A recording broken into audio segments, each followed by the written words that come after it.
Hello, welcome everyone. நம்ம இன்னைக்கு இந்த வீடியோல 27th சாப்டர் கம்பெனி மேனேஜ்மெண்ட்ல இருந்து டியூட்டிஸ் ஆஃப் டைரக்டர் அப்படிங்கிற டாபிக் பார்க்க போறோம்.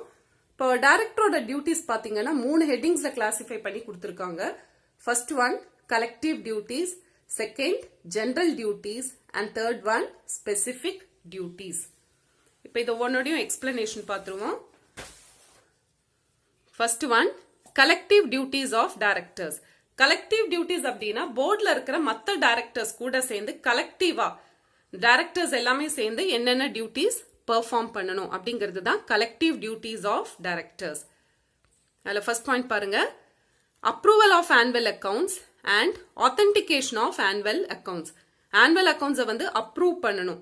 அடுத்தது ஆத்தென்டிகேஷன். ஆத்தென்டிகேஷன் அப்படின்னா ஆனுவல் அக்கவுண்ட்ஸ்ல கொடுத்துருக்கிற இன்ஃபர்மேஷன்ஸ் எல்லாமே கரெக்டா இருக்கு, ஜெனுவினா இருக்கு அப்படின்னு சொல்லி அதுக்கு வந்து உறுதி கொடுக்கணும். அதுதான் authentication of annual accounts. Second பாயிண்ட்ல என்ன சொல்றாங்கன்னா, ஷேர் ஹோல்டர்ஸ்க்கு வந்து அவங்க ரிப்போர்ட் கொடுக்கணும். அதுல எந்த மாதிரி விஷயங்கள் எல்லாம் ஹைலைட் பண்ணணும் அப்படின்னா, பெர்ஃபார்மன்ஸ் ஆஃப் தி கம்பெனி, கம்பெனியோட பெர்ஃபார்மன்ஸ் எப்படி இருந்திருக்கு, டிரான்ஸ்ஃபர்ஸ் டு ரிசர்வ்ஸ், எவ்வளோ அமௌண்ட் வந்து ரிசர்வ்க்கு டிரான்ஸ்ஃபர் பண்ணியிருக்காங்க, investment of surplus fund, surplus ஃபண்ட்ஸை எதுல எல்லாம் முதலீடு செஞ்சிருக்காங்க, அண்ட் பாரோயிங்ஸ், எவ்வளோ பணம் வந்து கடன் வாங்கியிருக்காங்க. இந்த மாதிரி விஷயங்கள் எல்லாம் ஹைலைட் பண்ணி ஷேர் ஹோல்டர்ஸ்க்கு வந்து அவங்க ரிப்போர்ட் கொடுக்கணும். Next third point, appointment of first auditors. First ஆடிட்டர்ஸை அப்பாயிண்ட் பண்றது அவங்களுடைய கடமை. நெக்ஸ்ட் ஃபோர்த் பாயிண்ட் என்ன சொல்றாங்கன்னா, போர்ட் மீட்டிங்ஸும் ஷேர் ஹோல்டர்ஸ் மீட்டிங்ஸும் கண்டக்ட் பண்ணணும். அந்த மீட்டிங்ஸ் கண்டக்ட் பண்றதுக்கு முன்னாடி அவங்களுக்கு வந்து நோட்டீஸ் அனுப்பிச்சிருக்கணும். Issuance of notice and holding of board meetings and shareholders meetings. Next last point, board meetingsல வந்து ரெசல்யூஷன் பாஸ் பண்ணும். ரெசல்யூஷன் அப்படின்னா நான் சொல்லியிருந்தேன், ஒரு தீர்மானம், எந்த ஒரு விஷயத்திலையும் வந்து எலெக்ஷன் வச்சு ஓட்டிங் வச்சு தீர்மானம் எடுக்கிறது தான் ரெசல்யூஷன். ஸோ போர்ட் மீட்டிங்ல ரெசல்யூஷன் பாஸ் பண்ணணும். Or by circulation. சர்க்குலேஷன் அப்படின்னா இப்ப டைரக்டர்ஸால எல்லாத்தாலையும் மீட்டிங் அட்டென்ட் பண்ண முடியாது அப்படின்னா என்ன பண்ணுவாங்கன்னா, சர்க்குலர் மாதிரி கொடுத்து அதுல வந்து டைரக்டர் சைன் பண்ணுவாங்க. அவங்க அதை சப்போர்ட் பண்றாங்களா இல்லையான்னு சொல்லி அவங்க சைன் பண்ணுவாங்க. அதுதான் சர்க்குலர் ரெசல்யூஷன். ஒரு நோட் லெட்டர் மாதிரியோ இல்ல ஒரு இமெயில் மெசேஜ் மாதிரி அனுப்பிச்சு அதுல வந்து டைரக்டர்ஸ் வந்து அவங்க அந்த விஷயத்த வந்து அந்த பர்டிகுலர் ப்ரொபோசலை வந்து அவங்க சப்போர்ட் பண்றாங்களா இல்லையான்னு சொல்லி சைன் பண்ணுவாங்க. அதுதான் சர்க்குலர் ரெசல்யூஷன் அப்படிங்கிறோம். அதுதான் or by circulation. So all this will come under collective duties. ஒவ்வொரு ஹெட்டிங்லயும் ஒரு 5 பாயிண்ட்ஸ் படிச்சு வைங்க. இதுல ஆக்சுவலி புக் பேக் கொஸ்டின்ஸ் எதுவும் கிடையாது, எக்ஸ்ட்ரா அடிஷனல் கொஸ்டின் தான் இது. 5 பாயிண்ட்ஸ் படிங்க போதும். Next general duties of directors. இதுல எல்லாமே இப்படி லிஸ்ட் அவுட் தான் பண்ணிருப்பாங்க. இப்ப டைரக்டர்ஸோட ஜெனரல் டியூட்டிஸ் என்னென்ன அப்படிங்கிறது பாருங்க. கம்பெனியோட அப்ஜெக்டிவ்ஸ் அச்சீவ் பண்றதுக்காக பாலிசிஸை ஃப்ரேம் பண்றாங்க. Structuring of new policy to reach the objectives of a company. கம்பெனியோட objectives அச்சீவ் பண்றதுக்காக பாலிசிஸை வந்து உருவாக்குறாங்க, கொள்கைகளை வந்து ஃப்ரேம் பண்றாங்க. Second point, delegating power to any committee if the articles permit for well-being of the company. இப்ப எல்லா விஷயத்தையும் வந்து டைரக்டர்ஸே வந்து நேரடியா பர்சனலா செய்யணும் அப்படின்னா முடியாது. சோ என்ன பண்ணுவாங்க அப்படின்னா, சில விஷயங்களை வந்து ஒரு கமிட்டி ஃபார்ம் பண்ணி இவங்களுடைய அதிகாரத்தை எல்லாம் அந்த கமிட்டி கிட்ட ஒப்படைச்சிருவாங்க. சோ அந்த டைரக்டர் சார்பா அந்த கமிட்டி வந்து நிறைய விஷயங்களை செய்வாங்க. அதுதான் delegating power to any committee if the articles permit. அது ஆர்டிகல்ஸ்ல அனுமதி கொடுத்திருந்தா மட்டும்தான் கமிட்டிக்கு வந்து பவர்ஸை டெலிகேட் பண்ண முடியும். எதுக்காகனா, for wellbeing of the company, கம்பெனியோட நன்மைக்காக.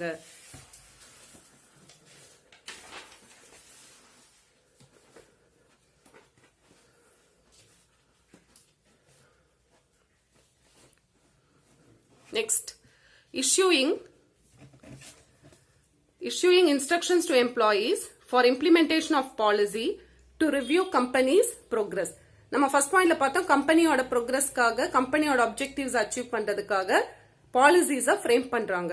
இப்ப அந்த பாலிசிஸை செயல்படுத்துறப்போ, இம்ப்ளிமெண்டேஷன் ஆஃப் பாலிசி அப்படின்னா அந்த பாலிசிஸை செயல்படுத்துறப்போ அது சம்பந்தமா நிறைய இன்ஸ்ட்ரக்ஷன்ஸ் வந்து எம்ப்ளாயீஸ்க்கு கொடுக்கணும்.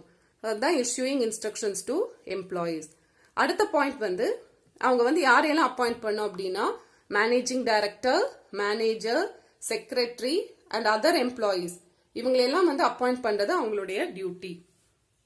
5th point, acting in accordance with articles of the company. கம்பெனியோட ஆர்டிகல்ஸ் ஆஃப் அசோசியேஷன் அப்படிங்கிறது நான் சொல்லியிருந்தேன். It's an important document which contains the rules and regulations. So அதுபடி வந்து இவர் எது செய்யறதா இருந்தாலும் அந்த ஆர்டிகல்ஸ் படி தான் செயல்படணும். 6th point, act in good faith in order to promote the objects of the company. நல்ல நம்பிக்கையோடையும் உண்மையாவும் கம்பெனிக்கு அவர் வேலை செய்யணும். அதுதான் 6th point. 7th point, perform duties with due and reasonable care and diligence. அவருடைய வேலையை வந்து அவர் எப்படி செய்யணும்னா கவனமா செய்யணும். வித் ரீசனபிள் கேர் அப்படின்னா நல்ல கவனமா செய்யணும். டிலிஜென்ஸ் அப்படின்னா கடுமையான முயற்சி எடுத்து ரொம்ப ஹார்ட் ஒர்க்கிங்கா ரொம்ப கேர்ஃபுல்லா அவருடைய வேலையை விடாமுயற்சியோட அவருடைய வேலையை செய்யணும். இந்த 6th and 7th பாயிண்ட் பாத்தீங்கன்னா எந்த ஒரு கம்பெனில ஒர்க் பண்றப்பவும் எல்லாரோடையும் ஜெனரல் டியூட்டிஸ் எதுன்னு கேட்டா அதுல வந்து கண்டிப்பா இந்த 6th and 7th பாயிண்ட் இருக்கும். குட் ஃபெய்த்தோட இருக்கணும். அது மாதிரி அவருடைய வேலையை வந்து கேர்ஃபுல்லாவும் டிலிஜென்டாவும் செய்யணும். இதெல்லாமே வந்து general duties. Next, specific duties.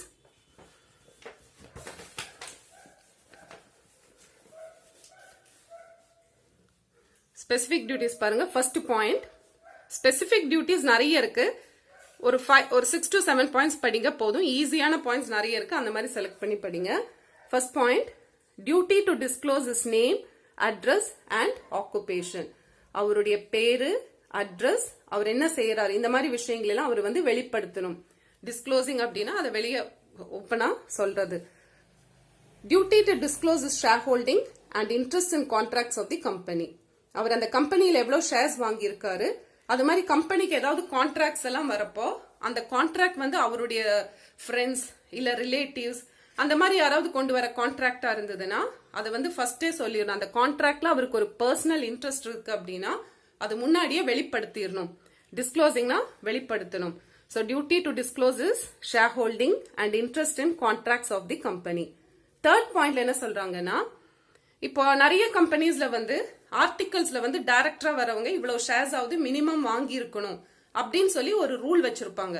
அதை நம்ம என்னன்னு சொல்றோம்னா குவாலிஃபிகேஷன் ஷேர்ஸ். ஸோ ஒரு கம்பெனில அந்த கம்பெனில அவங்க டைரக்டர் ஆகணும்னா இவ்வளவு ரூபாய்க்காவது அந்த கம்பெனில ஷேர் வாங்கினாதான் அவங்க வந்து டைரக்டர் ஆக முடியும். ஸோ அதை வந்து நம்ம என்னங்கிறோம்னா குவாலிஃபிகேஷன் ஷேர்ஸ். அந்த குவாலிஃபிகேஷன் ஷேர்ஸ் வந்து 2 monthsக்குள்ள அவர் வாங்கி இருக்கணும். அதுதான் 3rd point. Duty to hold minimum qualification shares within 2 months after his appointment. Appoint பண்ணி 2 monthsக்குள்ள வந்து அந்த குவாலிஃபிகேஷன் ஷேர்ஸ் அவர் வாங்கி இருக்கணும்.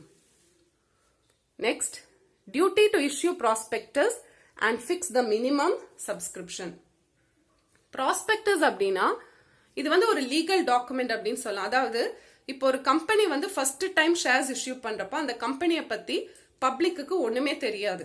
ஸோ அந்த கம்பெனியோட டீடைல்ஸ், கம்பெனியை பத்தின இன்ஃபர்மேஷன்ஸ் எல்லாம் கொடுத்து பப்ளிக்கை வந்து அந்த கம்பெனியோட ஷேர்ஸ் வாங்குறதுக்காக அட்ராக்ட் பண்ணக்கூடிய ஒரு டாக்குமெண்ட் தான் ப்ராஸ்பெக்டஸ். ஸோ கம்பெனியோட ஆல்மோஸ்ட் எல்லா இன்ஃபர்மேஷன்ஸும் அதில் கொடுத்துருப்பாங்க. அந்த ப்ராஸ்பெக்டஸை படிச்சு பார்த்து பப்ளிக் வந்து அந்த கம்பெனியில ஷேர்ஸ் வாங்கணுமா வாங்க வேண்டாமா அப்படிங்கறது டிசைட் பண்ணிக்கலாம். இது ஒரு இன்விடேஷன் அப்படின்னு கூட சொல்லலாம்.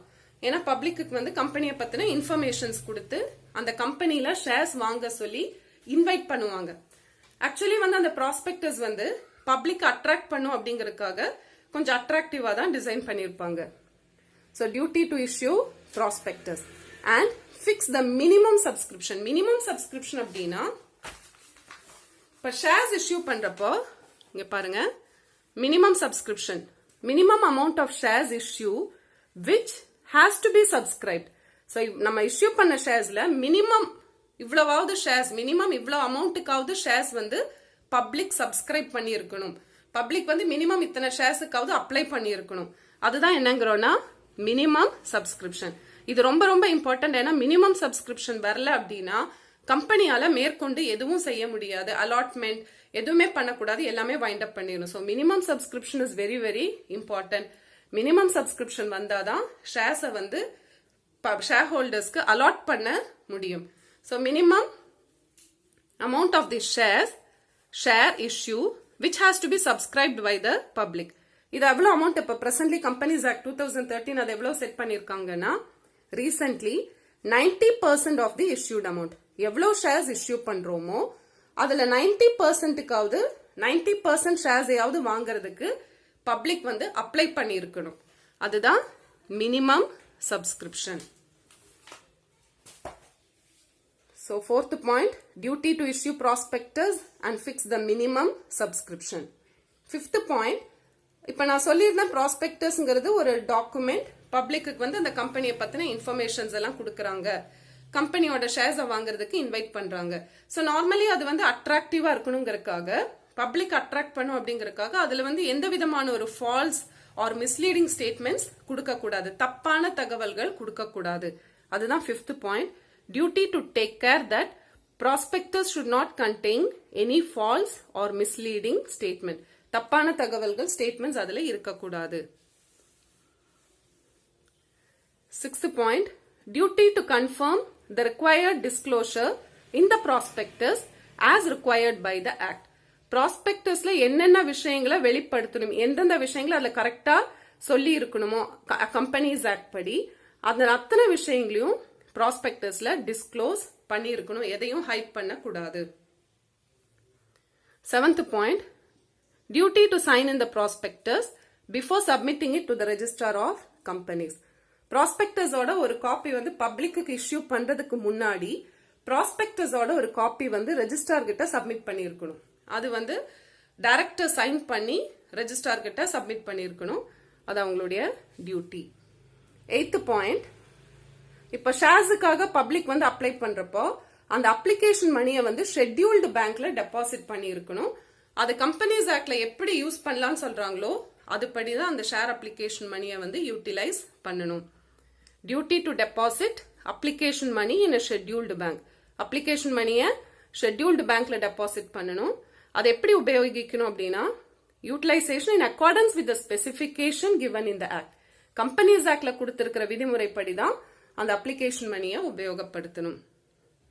Next ninth point, duty to file return of allotment of securities with the registrar.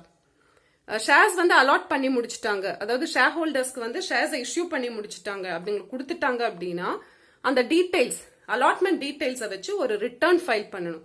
எப்படி அலாட் பண்ணாங்க அப்படிங்கிற டீடைல்ஸ் எல்லாம் வச்சு அந்த ரிட்டர்ன் வந்து ரெஜிஸ்ட்ரார் கிட்ட ஃபைல் பண்ணி இருக்கணும். 10th point, duty to arrange for making payment of dividend declared. மீட்டிங்ல வந்து டிவிடெண்ட டிக்ளேர் பண்ணுவாங்க. அந்த டிக்ளேர் பண்ண டிவிடெண்ட வந்து அதாவது ஷேர் ஹோல்டர்ஸ்க்கு இத்தனை டிவிடெண்ட் கொடுக்க போறோம் அப்படின்னு சொல்லி அனௌன்ஸ் பண்ணுவாங்க. அந்த அனௌன்ஸ் பண்ணா மட்டும் பார்த்தாது, அந்த பணத்தை கரெக்டா பே பண்ணிருக்கணும். ஸோ அந்த பேமெண்ட் விஷயத்தை இவர் தான் அரேஞ்ச் பண்ணணும். Next 11th point, duty to forfeit and transfer shares. forfeiting அப்படின்னா ஷேர் ஹோல்டர்ஸ் வந்து அவங்களுடைய ஷேருக்குரிய அமௌண்ட்டை கரெக்டா பே பண்ணல, சொன்ன டைம்க்கு பே பண்ணல அப்படின்னா நோட்டீஸ் அனுப்புவாங்க அமௌண்ட்டை பே பண்ண சொல்லி. அப்பவும் அவங்க வந்து அந்த அவங்களுடைய ஷேருக்குரிய அமௌண்ட்டை பே பண்ணாம டிஃபால்ட் அப்படியே கண்டினியூ பண்ணாங்கன்னா அவங்களுக்கு இஷ்யூ பண்ண ஷேர்ஸை வந்து கம்பெனி பறிமுதல் செஞ்சிரும், கம்பெனியை திருப்பி எடுத்துரும். அதுதான் forfeiting. So duty to forfeit, share holder பணம் கட்ட தவறிட்டா அந்த ஷேர்ஸை forfeit பண்ணலாம். அண்ட் டிரான்ஸ்பரிங், வேற யாருக்கா வேணா அதை ஷேர்ஸை டிரான்ஸ்பர் பண்ணி கொடுக்கலாம். 12th point, duty to file all the reports and resolutions as required by the act with the registrar of companies. என்னென்ன ரிப்போர்ட்ஸ் ஃபைல் பண்ணணுமோ அது மாதிரி மீட்டிங்ல ரெசல்யூஷன்ஸ் பாஸ் பண்றது அதோட காப்பீஸ் இது எல்லாமே வந்து கரெக்டா ரெஜிஸ்ட்ரார் கிட்ட கம்பெனிஸ் ஆக்ட் விதிமுறைப்படி கரெக்டா அப்பப்ப ரெஜிஸ்ட்ரார் கிட்ட ஃபைல் பண்ணி இருக்கணும். 13th பாயிண்ட், duty to carry out all other activities as specified in the act in time. Companies ஆக்ட்ல கொடுத்திருக்கிறபடி எல்லா டியூட்டிஸையும் அந்தந்த டைமுக்கு கரெக்டா செஞ்சிருக்கணும். Duty to call on an extraordinary general body meeting if necessary. Extraordinary general meeting அப்படின்னா ஏதாவது ஒரு அர்ஜென்டான விஷயத்துல ஒரு டிசிஷன் எடுக்கணும் அப்படின்னா இந்த மாதிரியான எக்ஸ்ட்ராடினரி ஜெனரல் மீட்டிங்ஸ் கண்டக்ட் பண்ணுவாங்க. இமீடியட்டா ஒரு முக்கியமான விஷயம், ஒரு அர்ஜென்டான விஷயம், அதுல ஒரு டிசிஷன் எடுக்கணும்னா இந்த மாதிரி மீட்டிங் நடத்துவாங்க. அது வந்து கால் ஃபார் பண்ண வேண்டியது, அதை கண்டக்ட் பண்ண வேண்டியது டைரக்டர்ஸோட டியூட்டி. 15th பாயிண்ட், duty to call statutory and annual general meeting of the company. Statutory மீட்டிங்கிறது கம்பெனியோட ஃபர்ஸ்ட் மீட்டிங், ஷேர் ஹோல்டர்ஸ்க்காக கண்டக்ட் பண்ற ஃபர்ஸ்ட் மீட்டிங்.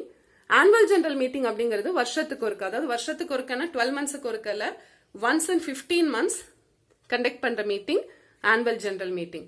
ஸோ இந்த 2 மீட்டிங்கையும் கால் ஃபார் பண்றது, இந்த மாதிரி நடத்த போறேன்னு சொல்லி நோட்டீஸ் அனுப்பிச்சு அதை கண்டக்ட் பண்ணும். அதுவும் டைரக்டர்ஸோட duty. So all these are the duties of directors. ஒவ்வொரு ஹெட்டிங்லயும் ஒரு 5 பாயிண்ட்ஸ் படிங்க. ஸ்பெசிபிக் டியூட்டிஸ் நிறைய இருக்கு, அதுல ஈஸியா இருக்கிற மாதிரி 5 பாயிண்ட்ஸ் செலக்ட் பண்ணி படிங்க. Hope you all understood. Thank you.